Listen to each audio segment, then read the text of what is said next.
Hey, welcome back to Gangster Movie Recaps. Let's watch the Book of Clarence. The year is 33 AD in the lower city of Jerusalem. Clarence is a small-time hustler in the city. He makes plays with his partner Elijah, and it's all good. The two friends are in a chariot race with Mary Magdalene when Clarence crashes out and loses the race.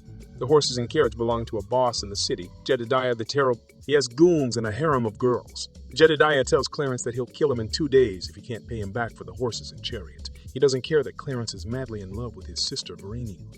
Jesus Christ is also in Lower Jerusalem. His popularity is growing as he performs miracles and spreads his message of righteousness. Clarence's brother Thomas is a disciple of Jesus. Clarence doesn't believe in Jesus or God, but he asks Thomas to introduce him to the Messiah. Thomas and Clarence don't get along, so he disses Clarence and basically calls him a loser. Clarence goes to see the prophet John to get baptized, but John knows that Clarence is a hustler and a non-believer. He also knows that Clarence is only looking for righteousness in hopes of getting Jedidiah off his ass. So John baptizes Clarence, but he ends up trying to drown him instead. Clarence's play for righteousness has been rejected, so him and Elijah visit a smoke den. They take a toke, and the Tsar makes them float.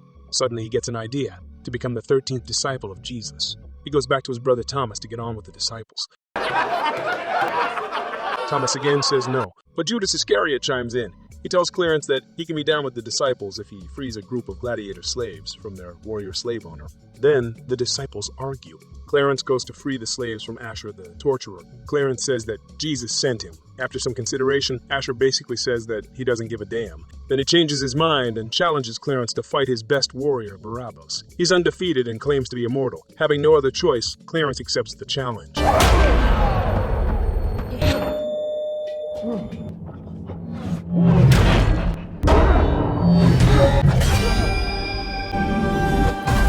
Time for rest. Get up.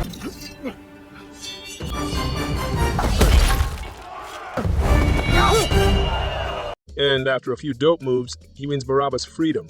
Asher is not happy about it, but he keeps his word. He frees Barabbas and gives him to Clarence. He returns to the disciples with Barabbas. But Judas is not impressed, and Thomas says that he'll never introduce him to Jesus.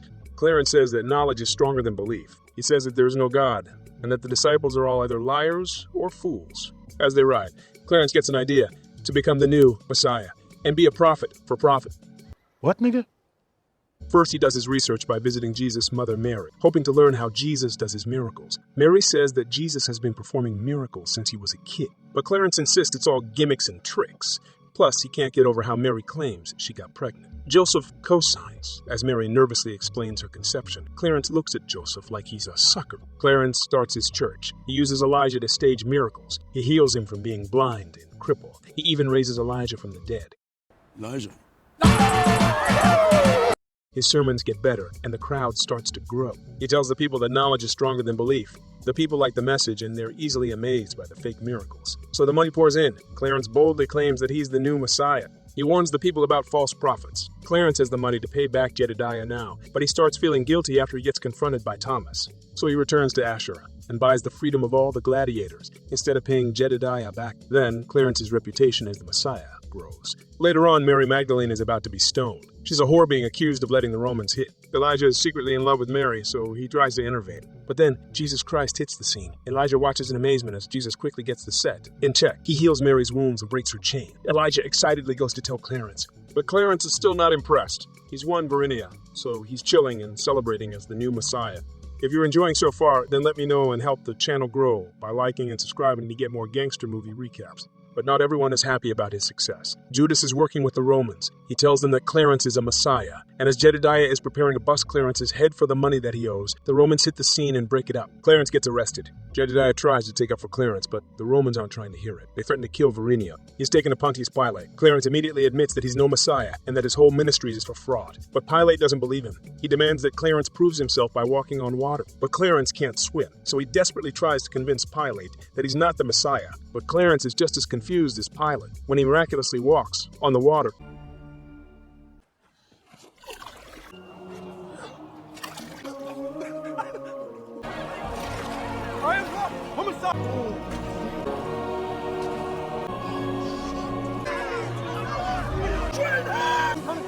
Pontius Pilate was playing it cool. He says he planned on letting Clarence slide, but since he can walk on water, now Clarence has to be crucified. Later on, Jesus is having supper with his disciples. He says the one that will betray him is the one who dips their bread in Mary Magdalene's gravy. He swears that he hates it, but of course, Judas can't resist. dipping his bread in Mary Magdalene's grave. I don't even like Mary's cooking.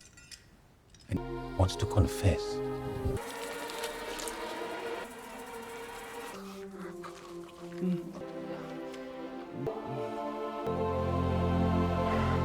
It's the gravy.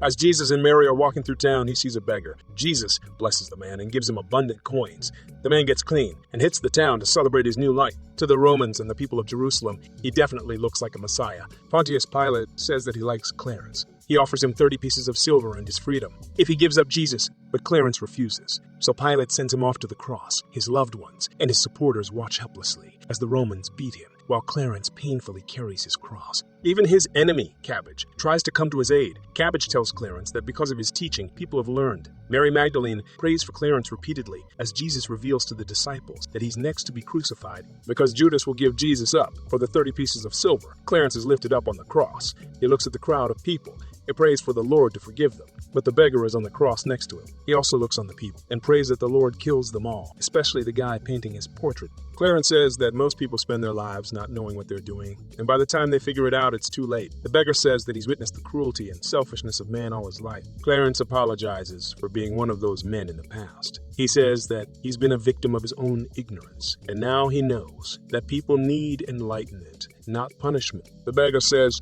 "Good luck with that." And that's pretty much what the movie is about. Elijah walks up slowly. He cries over the condition of his friend. He pleads with Clarence to tell him that it's not the end. And actually, this is not exactly how it ends. Hate to tease, but I really respect the film and hope that I've encouraged you to check it out. It's available to rent now. Thanks for watching. If you enjoyed it, let me know and help the channel grow by liking and subscribing to get more gangster movie recaps.